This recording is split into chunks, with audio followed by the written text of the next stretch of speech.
Hello there, it's Shamita. Today I'm going to be reading the story Little Red Riding Hood by Jacob and Wilhelm Grimm. Let's get started. Little Red Riding Hood by Jacob and Wilhelm Grimm. One day, Little Red Riding Hood and her mother heard that Grandma was ill. "You must go to her," said her mother, "and take her this basket of food." So Little Red Riding Hood set off. In her basket were fresh eggs, honey, and homemade bread for her grandma. "I'm glad I have my red cloak and hood," she thought as she skipped along. "I like wearing it because it was Grandma who made it for me." In fact, she wore it so much that everybody called her Red Riding Hood instead of her proper name. Near Little Red Riding Hood's cottage were some woods where she was not allowed to play. But because she was anxious about her grandma, Little Red Riding Hood decided to take the path through the woods instead of following the road. "I'll get to Grandma's cottage much quicker this way," she thought. It was lovely in the woods that day. Red Riding Hood stopped to gather some pretty blue flowers for her grandma. "They'll cheer her up," she told herself. "and I'll tell her all about the rabbits and squirrels and how friendly they are." But the friendly rabbits and squirrels were not the only animals in the wood that day. A big bad wolf was also out and about, looking for his dinner. When he caught sight of Red Riding Hood through the trees, his nose twitched and his ears pricked up with interest. He quietly crept up behind a tree next to the spot where Red Riding Hood was picking flowers, and then stepped out beside her. "Good day to you, little girl," he said in a voice so soft and friendly that Red Riding Hood stopped being alarmed. "Where are you going with your basket and flowers on this fine day?" Little Red Riding Hood told him all about her sick grandma in the cottage on the far side of the wood. "I should go and visit her as well," said the wolf. "Let's see which of us gets there first." Away he ran, and it wasn't long before he was knocking on the grandmother's door. "Who is it?" the old lady called out in a weak voice. "It is me, Grandma," the wolf replied in a small voice pretending to be Little Red Riding Hood. "Then just leave the latch and come in there," said Grandma. No sooner was that big bad wolf inside the cottage than he gobbled up the old lady.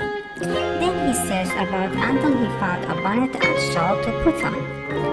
"That should do nicely," he said, looking in a mirror. After the wolf had admired his disguise, he went over to the big bed and hopped in. Comfortably settled, he dragged the sheet right up to his black nose, pulled the old lady's cap down over his wicked eyes, and waited. Meanwhile, Little Red Riding Hood ran as fast as she could until, at last, there was her grandma's cottage. When he heard her gentle knock, the big bad wolf called, "Leave the latch and come in there." Little Red Riding Hood was smiling as she pushed open the door. "Here I am, Grandma." She cried. "Wait until you see what lovely things Mom has sent and all my pretty flowers." Little Red Riding Hood was surprised to see how untidy the cottage was. "Grandma must be too poorly to tidy up," she said to herself. It looked as if Grandma was asleep, so Little Red Riding Hood put down her basket and took out the eggs, honey, and the homemade bread before finding a pretty vase for the flowers. At last, she said quietly, "Grandma, are you awake?" "Of course I am, dear," a croaky voice answered from the big bed. Then let me show you what Mom has sent, said Little Red Riding Hood. There's honey and fresh eggs and homemade bread, and I picked some pretty blue flowers for you. And she began to tiptoe toward the bed. Come closer, whispered the wicked wolf. Come closer and give your old granny a hug. Oh, Grandma, what big arms you have got! She exclaimed. All the better to hug you with, my dear, said the wolf. And Grandma, what big ears you have got! Cried Little Red Riding Hood, staring. All the better to hear you with, said the wolf. And Grandma, whispered Little Red Riding Hood. What big teeth you have got! All the better to eat you with, growled the big bad wolf. With that, the wolf sprang out of Grandma's bed, and Little Red Riding Hood ran for the door of the cottage to try to escape.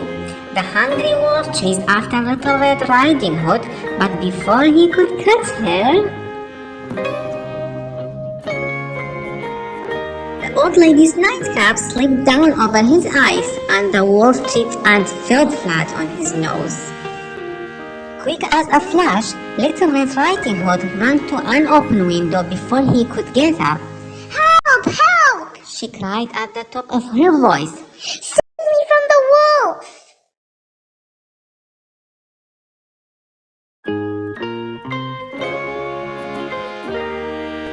There was a young woodcutter working nearby. He knew all about the wicked wolf, so he always kept a sharp lookout. He heard Little Red Riding Hood's cries for help and ran to the cottage.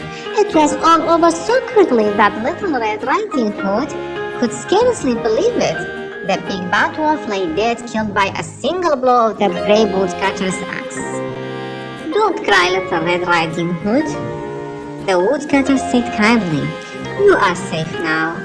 But he has eaten Grandma! Sobbed Little Red Riding Hood. Just then, out of the dead wolf, stepped her grandma. The greedy wolf had swallowed her whole, so she was quite alright. As the woodcutter took Little Red Riding Hood home, she told him how she had met the wolf. He was a crafty old wolf, that one, said the woodcutter. Now promise me you won't go through these woods on your own again. I promise, said Little Red Riding Hood. and thank you for saving me. She smiled. The end. I hope you enjoyed the story. If you haven't done already, please click the subscribe button so we can read many interesting books together. See you next time. Bye-bye. Bye.